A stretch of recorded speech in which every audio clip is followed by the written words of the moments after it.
সকালে ঘুম থেকে উঠেছে, কাশতে পারছে না, দেখো কাশি আসছে।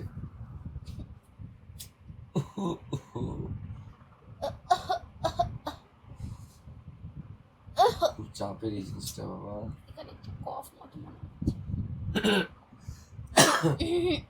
গলার উপর জোর দিয়ে করো। হবে না বাবাই,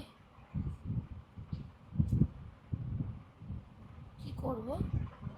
বমিও তো করতে পারবো না। ইগনোর করে দাও ব্যাপারটাকে, মাথা থেকে সরিয়ে দাও। এখানে লেগে রয়েছে, ইগনোর করে দেবো। ওই প্রেশারটা দেখো তো কোথায় পড়ছে। গলার চেষ্টা করো, গলার দাও হালকা করে।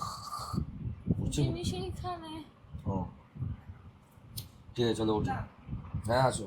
দরজাটা খুলে দাও না আমাকে, দরজা জানলা বন্ধ করে ওরা কি পেয়েছে আমি বুঝতে পারি না। চলো যাচ্ছি, যাও দিদিকে বাথরুমে নিয়ে যাও, হাত ধরে নিয়ে চলো। এই দেখো, আমি দেখাতে পারি ওর ছবি। আমি দাঁড়াও, ওর ছবি আমি তোমাকে ওর ছবি। এই দেখো, দাঁড়াও, হাতের মধ্যে দেখো নাম লিখেছে সুদীপ্তা। আরে সুদীপ্তা না, ওটা সুদীপ্ত। তাহলে তো আরো গন্ডগোল। ছেলের নাম লিখে রেখেছে হাতের মধ্যে একটা। আরে না, আমি ফোন করবো, আমার এইগুলো মাথায় থাকে না এখন, আমি তাই জন্য লিখে রাখি হাতের মধ্যে। অলটাইম দেখি মাথায় চলে। ছেলে ওগুলো মেয়ে ধরতে পারবে নাকি? হ্যাঁ সুদীপ্তা, সুদীপ্ত।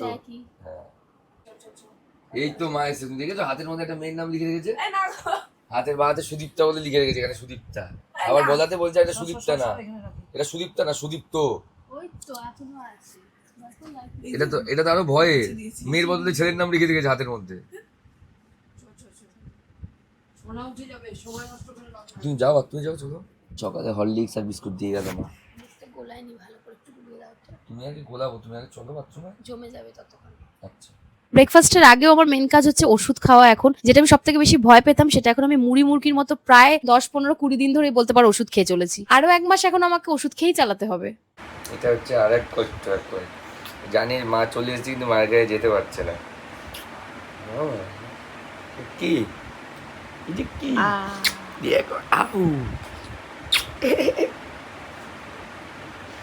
মোবাইলে ফ্ল্যাশ জ্বলতে গেছে, দেখো তাহলে ধরবে ওটা এমন কি।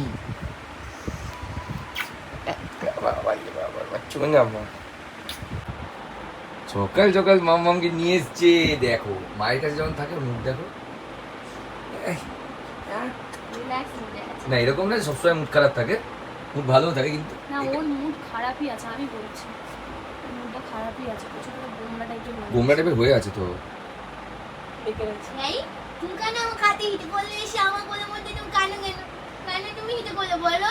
ইজি করে দিয়েছে এখানে এসে। হাতের মধ্যে এটা কোলের মধ্যে বাড়ির মধ্যে তুমি কেন হিটে করলে?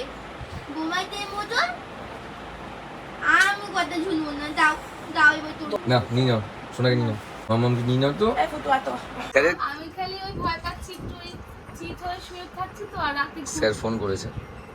বাদিকে কাছে শোবো। আচ্ছা ওইটাই সুবিধা, আর ভয় লাগছে মানে কাত হলে না পেটটা পুরো চলে যাচ্ছে তো বাদিকে, তখন একটু ডান দিকে তো অপারেশন করা।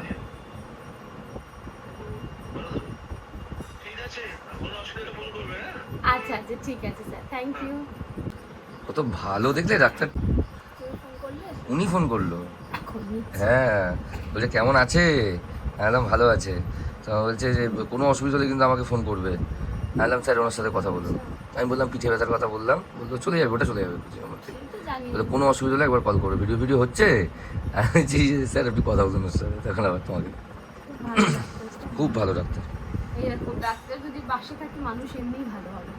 মেয়েটা সাফার করছে না, ও যতদিন ছিল মেয়েটার কাছে ছিল না, এটাই হচ্ছে ব্যাপার। হ্যাঁ বেশ ফিটিং দিবি। দেখো বর আমার জন্য ব্রেকফাস্ট এনে দিল। অল্প জান দিয়েছো তো? জ্যাম এরকম অল্প অল্পই দিয়েছি, দেখো জ্যাম খাবেটা কি বেশি না অল্পই ঠিক আছে, মিষ্টি তো, খুব একটা কিছু হবে না। মিষ্টি ঘাটা শুকোতে দেরি করে, যাই হোক এই একদিন খাচ্ছি। দেখো এরকম ভালো বর পাবে না, আমি জানি তোমাদের বাড়িতে এরকম ভালো বর আছে, কিন্তু অনেক সবার বর খুব ভালো, আমি খারাপ না, সবার বর ভালোর মধ্যে অনেকেরও খারাপ হয়, কিন্তু তুমি ভালো গো, আমার খুব সাহায্য করলে। হ্যাঁ মানু এসছে সেই আনন্দে আমি চলে গেছি মাংস আনতে। আর হ্যাঁ, এটা একদম সত্যি কথা যে মানু এসছে বলেই মাংস হচ্ছে। মানু যে কদিন অসুস্থ ছিল বাড়িতে কিন্তু সেরকম রান্না বান্না কিছুই করা হয়নি, কারণ বাড়িতে একজন ওরকম অসুস্থ থাকলে বাড়িতে ওরকম খাওয়া দাওয়ার কারোরই ইচ্ছা থাকে না। বাড়িতে আজকে মাংস হলেও মানু কিন্তু মাংস খাবে না, কারণ এই সময় ওর মাংস খাওয়াটা উচিত না। তার মানুর জন্য আনা হয়েছে গঙ্গার চারাপোনা হোক, ছোট রুই হোক বা বাটা মাছ। আর হ্যাঁ, মাংস আনার আরেকটা বড় কারণ হচ্ছে আজকে বাড়িতে আসবে মানুর দাদা বৌদি, মানে আমার একমাত্র শালা আর শালার বউ, মানুর বড়দি আর বড়দির ছেলে, মানে আমার বড় শালি আর বড় শালির ছেলে। আর মাংসের যা দাম দেখছি এদিকে, বাপরে বাপ, কিছুদিনের মধ্যে মানে 1000 টাকা খাসির মাংসের দাম হয়ে যাবে। মাংস নেওয়া হয়ে গেল, মানুষ জন্য মাছও নেওয়া হয়ে গেল, তারপরে চলে আসলাম এখানে কচুরি খেতে। অনেকদিন এখান থেকে কচুরি বা নানপুরি কিছু খাওয়া হয় না, আজকে খাবো, যেহেতু বাড়িতে কোনো ব্রেকফাস্টের ঝামেলা আমি রাখিনি। আর এটা তোমরা জানোই বন্ধুরা যে বাড়িতে মাংস হলে কিন্তু মাংস রান্নার দায়িত্ব আমার উপরেই চলে আসে। অ্যাকচুয়ালি আমি যেচে নিয়ে নিই, কারণ আমার কারোর হাতের রান্না খুব একটা ভালো লাগে না যেখানে পেঁয়াজ রসুন ছাড়া হয়। আর যেখানে সত্যি আমি পেঁয়াজ রসুন ছাড়া মাটনটা খুব ভালো রান্না করতে পারি, ওর জন্য আমি কারোর হাতে দিও না। অলরেডি মাংস কিন্তু কমপ্লিট। আমি কিন্তু দেখো গোলবাড়ির কষা মাংস স্টাইলেই পুরোটা করছি। এই যে মা কিন্তু এখন নাড়াচাড়া করছে, আমি ক্যামেরা করছি। মাংসের যে কালারটা এসছে বন্ধুরা, তোমরা বলো তো, কেউ বলবে এটা পেঁয়াজ রসুন ছাড়া হয়েছে? রান্না এখন একটু বাকি, জাস্ট কষাটা কেমন হয়েছে মা একটু ভাইকে টেস্ট করিয়ে দেখাচ্ছে। ভাই বললো সবই ঠিক আছে, ঝালটাও ঠিক আছে, নুনটা একটু কম লাগছে, তো নুনটা দিয়ে দেওয়া যাবে, অসুবিধা নেই। এদিকে কিন্তু মানু বসে পড়েছে খেতে, যেমন ও খায় গলা ভাত, মাছের ঝোল পাতলা করে। মাংসের সাথে ওর কোনো সম্পর্ক নেই, তাই মানুকে আগে আগে দিয়ে দেওয়া হয়েছে, কারণ মানুর বেশিক্ষণ খালি পেটে থাকা উচিত না।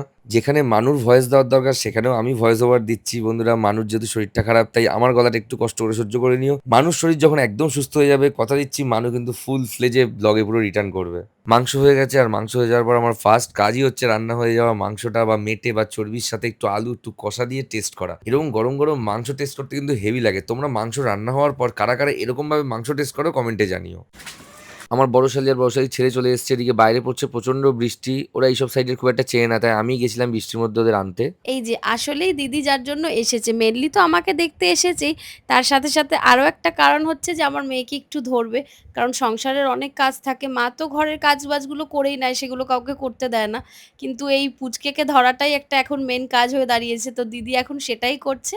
তাহলে আজকের ভিডিওটা এখানেই শেষ করে দিচ্ছি, দেখা হচ্ছে পরের ভিডিওতে, বাই।